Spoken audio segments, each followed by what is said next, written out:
بعض جوانی هست که پدر مادرش خدمت میکنه، لیکن همون خدمتی که به پدر مادر داره همون خدمتش او را مغرور میکنه. نزد پدر مادر با غروره. لیک میگه خداوند متعال که هرگز همون پر و بال رحمت میگه باز کن پدر و مادر. مفسرین اعظام میگن که چی؟ اینجا میگه پروردگار که وقفت لهما جناح الذل من الرحمه، هم پر و بال همون رحمت باز کنو، لیک به خاکساری. مفسرین مثال میارن، تمثیل میزنن که میگه وقتی پر و بال باز کردن به مثل مرغی که وقتی احساس خطر کرد برای چوجه هاش پر و بالش باز میکنه، چوجه ها را زیر قناتش میکشه. پدر و مادر میگه زیر قنات رحمتون بکش، لیکن به خوری و زاری هرگز احتیاط باش که همین خدمتی تو را مغرور نکنه. وقتی نزد پدر مادر در اومده میگه بسیار به خاکساری داخل شو، به خاکساری نزد پدر مادر داخل شو. و نزد پدر مادر احتیاط باش که هر چیزی که تو را از پدر مادر مشغول کرد از اعمال دنیا، هر چیزی که تو را مشغول کرد از پدر و مادر، یقین بدان که تو دنیا و آخرت از دست بدی. مبادای نشوه که تلفن تو را از پدر مشغول کنه، از پدر مادر ساعت تو را مشغول کنه، ساعت دمی بدم نظر کنی نزد پدر نشستی نزد مادر. بزرگان اسلام میگن که وقتی نزد پدر مادر میدری حتی هم تلفن و همون چیت نداره، ساعت نداره، هر لحظه ای که همراه پدر مادر نشستی تو به چهره اونا نظر میکنی، به نظر رحمت نزد پروردگار عبادت ثبت شدن میگیری. همش عبادت نزد پدر نزد مادر. وقتی انسان به خاکساری داخل میشه و جوانی از مملکت سعودی حکایت میکنه، میگه من خانم دو آشیانه، میگه دو قبطه، دو ایتاژ میگیم که میگه مادری پیر دارم، مادرم میگه بالا برآمده نمیتونه، پاهاش که در میکنه او را در قبط ناچار، میگه در قبط پایان او را جا کردم از ناچاری، وگرنه من هرگز نمیخوام که از مادرم بالا باشم. از مادرم بالا بودن من قبول ندارم، از ناچاری، به خاطری که مادرم برآمده و فرآمدنش مشکله، در همون قبط یکم جا کردم و فرزندا رو بالا برآوردم که مادر مرا خلل نرسانن. روزی میگه که از دوستان میگه مهمانی من بود، میگه در مهمانخانه نشسته بودیم بالای کرسلا، میگه من پای راست میگه بالای پای چپ کل گردونده بودم. یک پسره که 2 ساله داشتم، میگه پسره که 2 ساله دارم که دویده میگرده، همین 2 ساله طفله گرده که به حضور میگرده آخر. میگه نشسته بودیم میگه همراه دوست، میگه صحبت داشتیم در مهمانخانه، طفل میگه بچه که 2 ساله میگه از در وقتی داخل شد میگه دیگه راست نه آمد نزد من و 4 پا آمد، میگه نزد من آمد، میگه یک دور تا خور میگه آمد، میگه از کف پای راست میگه لبه هاش ماند و بوسید. من میگه پای راست کشیدم، میگه پای چپ بالای پای راست گذاشتم، میگه با این خیل گشت میگه آمد و لبه هاش میگه در همون کف پای چپ ماند، میگه بوسید. دوستو میگه بسیار ناراحت شد از همین کار، گفت تو چه تحمل میکنی، آب دهنش و آب بینیش و پای تو آخی خیل میکنه، تو چه تحمل کرده میتونی هیچی. میگه دوستو فراموش کرده بود که مادری من که درمنده، من میگه هر روز میگه از دست طفلو میگیرم، هر روز چند بار خیلی که جمله گفتن درباره که 5 وقت نماز شکرانه خداوند و 5 وقت نماز و دعا در حق پدر مادر، لیکن خدمت های دیگر. میگه من هر باری که نزد مادر داخل میشم به خاطر آب طهارت آماده کردم، یا بگیم که یگان طعامش آماده شد، هر چی که داخل من میبینم در وقت میکشم مادرم همیشه خوابه دراز کشیدگی، من مادر خواب میبینم، من راست داخل نمیشم، بلکه من به خاطری که ناحرمتی نااحترامی نشود و مادر من از صدای پای من که پال میجوبه و صدا میزنه ناراحت نشود، من 4 پا میام نزد مادر و من همین لبه ها در کف پاهای مادر مانده آستحق میبوسم. وقتی که من بوسه دادم مادری من بیدار میشه، میگه بچه جان آمده، میگم بله مادر جان آب وضوی شما آماده، یا بگم که طعام شما آماده. میگه این بود که پسرم هر روز یک عمل میدید، چند باری که من داخل میشم پسرم همین را به خود عادت کرد، هر چی کردی با پدر میگه آن رو ببینی از پسر. وقتی انسان به پدر مادر هر چی خدمت کرد از فرزندش همون خدمت میگیره، لیگ اگر هرچی اگر عصیان کرد، هرچی بگیم که ناحرمتی ها کرد و هرچی بگیم که در حق پدر مادر نااحترامی ها کرد، البته که از فرزندش میبینه. هرچی که خداوند متعال بسیاری اعمال مکافات در آخرت گذاشت، لیکن این عملی که انسان بر پدر و مادر میکنه، پروردگار مکافات در همین دنیا اول در همین دنیا میکنه. برادران اسلام، ببینید که برای پدر مادر خدمت کردن خداوند هر کس موفق نمیکنه، توفیق بر هر کس نصیب نمیگرده. امروز زیاد هستند که مردم جوانانی که بگیم امروز پدر مادر در جامعه خیلی شخصیت بهتری نمایان میشن، لیکن پدر مادر احترام نمیکنه، حرمت پدر مادر رو به جا نمیبره. یک قصه بسیار مشهور واقعیت شده، قصه در مصر بسیاری اکثری واعظای کلان خودمون هم حکایت میکنن. همیشه قصه بسیاری هاتون میدونید. در مصر میگه مادر وقتی تولد کرد پسر، میگه شوهرش از عالم گذشت، به خاطر همین پسر شده دیگر شوهر نکرد، در تربیه همین پسر بود. میگه در خانه مردم میگه خدمت میکرد، مبلغ ها جمع میکرد، پسر میگه تربیت میکرد. پسر مکتب تمام کرد، کلام شد، میگه او رو اینستیتوت داخل کرد، میگه اینستیتوت داخل کرد. میگه پسر بعد ختم اینستیتوت میگه دانشگاه در حکومت، میگه پسر بود، میگه کار داماند، آهسته میگه به وظیفه سروزیری رسید. همین پسر وقتی به وظیفه سروزیر که شد، میگه مادرش خواهش کرد، گفت بچه جان آخر من دیگه پیر شدم، من ناتوان شدم، من محتاج هستم، اکنون ازدواج کن، یک کلینی بیار که در ایام پیری منم خدمت بکنه. گفت معلش مادر جان هر چی که میخواهی. میگه رد یک نفر خواستگاری کرد، میگه یک نفر او با ازدواج کرد. میگه چند مدت زندگی کردن. اصلا عادت خلق مصر همینه که در یک خانه مادر و پسر زندگی نمیکنن، عادتا همینه. شاید هم یک عماره شاید یک عماره، لیکن خانه ها البته ما به اصطلاح امروز سکسه میگیم که، اما نظام سکسه میسازن خانه ها را. مادر دیگر خانه دا میسته، فرزند دیگر خانه دا، با هم یک جا نیستن. سبحان الله، یک همسایه داشتم همراه من بوده. من خانه برادرم دادر همون رو من اجاره گرفته بودم. برادر که دو برادر، همگی دو برادر بودن، نه اپا و نه خواهر دیگه هیچ کس نبود.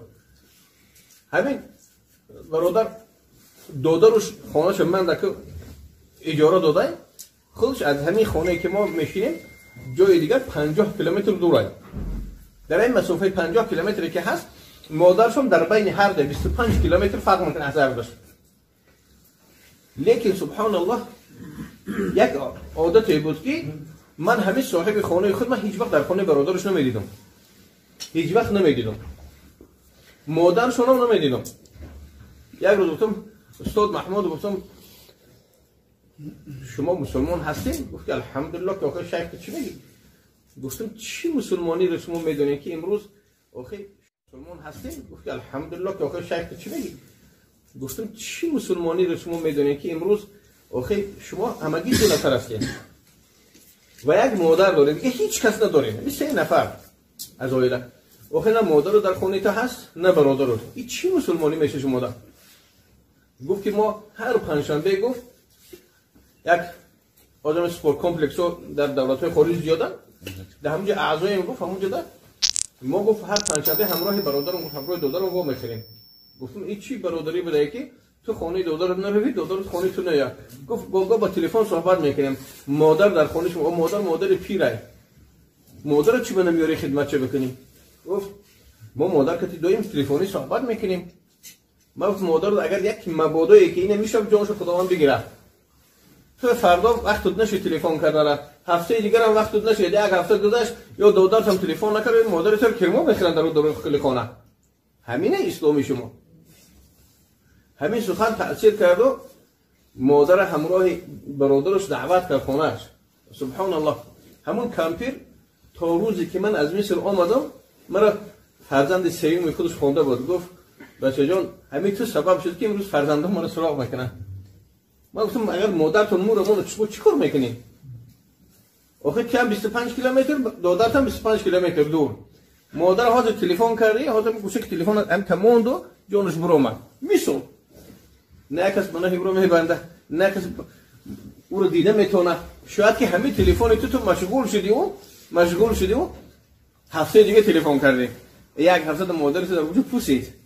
تو چی کار میکنی؟ امروز نزد پروردگار چی جواب میدی؟ مادر دیگر چنان کردن که بعد یک هفته خونه این فرزندش بود یک هفته خونه او فرزندش بود. همین را مصلحت من داده بودم گفتم یک هفته تو در خونه بگیر یک هفته دیگه دادر رو دیگه در خونه یک هفته دیگه خونه خودش رو بسه یک از کلیناش خدمت کنن. کامپیر بسیار در همین عمل بسیار خوشحال شده بود و همیشه در حق دعا میکرد که بچه جان تو فرزند سوم من هستی امروز که تو سبب شدی این فرزندای ما رو سراغ میکنن امروز کلینای ما رو خدمت میکنن. دختر نداشت هیچ کس نداشت دیگه.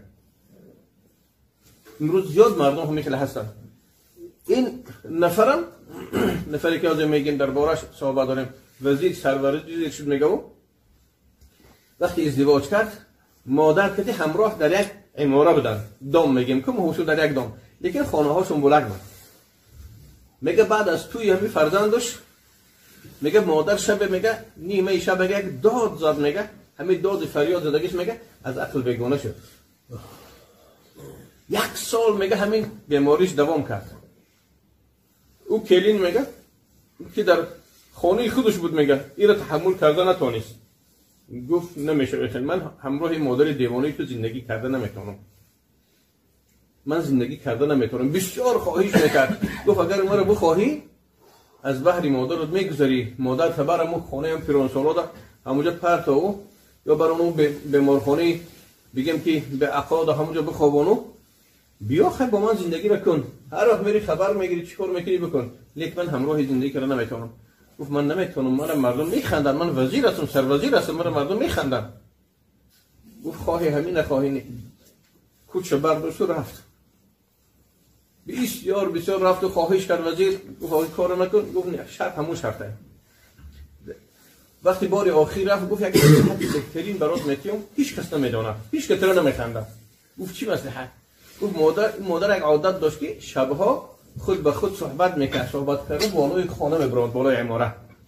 گفت از پشت مادر میری همون شب تو رو کی میبینه؟ او شبها بالای بام میبره صحبت میکنه خود به خود صحبت میکنه بالای بام. شب میری آهسته کله میکنی تمام دیگه خداوند مهربانه. گفت توبه میکنی خداوند میبخشته خداوند میبخشته. میگه آورد همسرش گفت به همین شرط میرم وگرنه نی. آمد میگه همسرشو همون شب میگه سمکه هاشو نکشو سمکه هاشو میگه ایستاده. نیمی شب بود میگه صدای دری مادر برآمد. گفت خیزه کن اینم ها سمکه های من کشودگی نیست نمیشه ایستاده. این حاضر میری گفته مرا به جا میاری من همراهت میمونم همین سمکه رو میکشم لباسو ما کشال میکنم وگرنه من همین حاضر خود سمکه رو میگیرم میرم. از آغوشی همسرش خیست وزیر. میگه مادر برآمد زینه ها را. وقتی بالا برآمد پسرم از پشتش رفت لیک همین حالت میگه مادر به خود آمده بود. از پشتش رفت میگه لبی بام.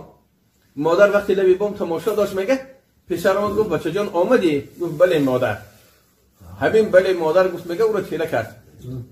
مادر آمد میگه به سر زد میگه همون حالت جان به جان آفرین سپاری. این دیگر بسیار جنازه کلان شد.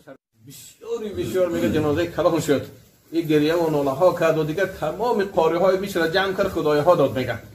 فقط تلاوت قرآن بود و صحبت ها بود و علما را جمع کرده بود و هیچ کس از بالای او آخه دل نمیکشد آخه دل جنایی هیچ کس نمیکشد. لیک فراموش کرده بود که گرچند که امروز بگیم که پروکرورای دنیا و اوگلانیکای دنیا که او را فراموش کردن یا از او ترسیدن لیکن اوگلانیکای خداوند از بالا تماشا دارن. پروکرورای خداوند از بالا تماشا دارن میدانن. میگه همه خدای هاشو دار. مصری ها عادتا مثل ما و شما همین خدای ها رو دارن. خلق میشه مثل ما و شما. چی امروز عملی که مردم تاجیک ما میکنه بگی جمعگی میگیم بگی دوشنبگی میگیم همین چهار در ما هست 3 میگیم 7 میگیم 20 میگیم 40 میگیم سال میگیم همینا رو همشو میکنن. اکثری مردم میشه میره میکنن. در شهرهاش نیست کم شده لیکن در قشلاقجوها همه چی هست. میگه اینم هم 1 سال میگه بسیار خدایهای بسیار دبدبنا کرد، میگه بسیار میگه ضیافت‌ها کرد، اشترا میکشت، میگه و بقها میکشت و چی. لیک همون سخنی مادر در گوشش بود، میگه هرگز او سخن از گوشش دور نمیشه. بچه جان آمدی میگفت همین سخن هیچ از گوشش دور کرده نمیتونید. به همسرش چندین بار گفت.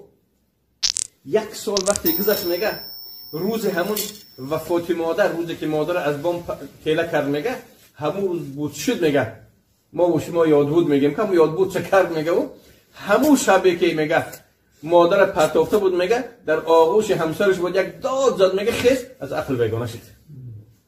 او همسری که همراه خوش دامنی که در خانه دیگر زندگی داره او را قبول کرده نتونست، همراه شوهر دیوانه زندگی میکنه. البته که نه، تمام دارایی شوهر را گرفت خیس رفت، میگه شوهر دیگر کرد، شوهر دیگر کرد، این را پرتافت. اینا میگه با همین عذاب میگه 1 سال دیگر گذشت. 1 سال دیگر گذشت و همون روزی که همون شبی که مادر میگه پرتافته بود، فقط که مادر میگه از بالای بام طرفی حولی پرتافته بود. لیک خودش همون شب بیرون برآمد، میگه بالا برآمد، همون عیناً مادر بود. میگه همین خیلی چی دردی که در مادر بود آمد، میگه لبی بامو فقط طرفی کوچه همون ساعت مادر پرتافته. میگه خودش افکید، میگه به سر زد، میگه جان به جان فرید سپارید. هر چی کردی با پدر آن رو ببینی از پسر. اینه میگه به پدر و مادر انسان هر چی که کرد، حتی که خداوند ببینه که او رو به پسرش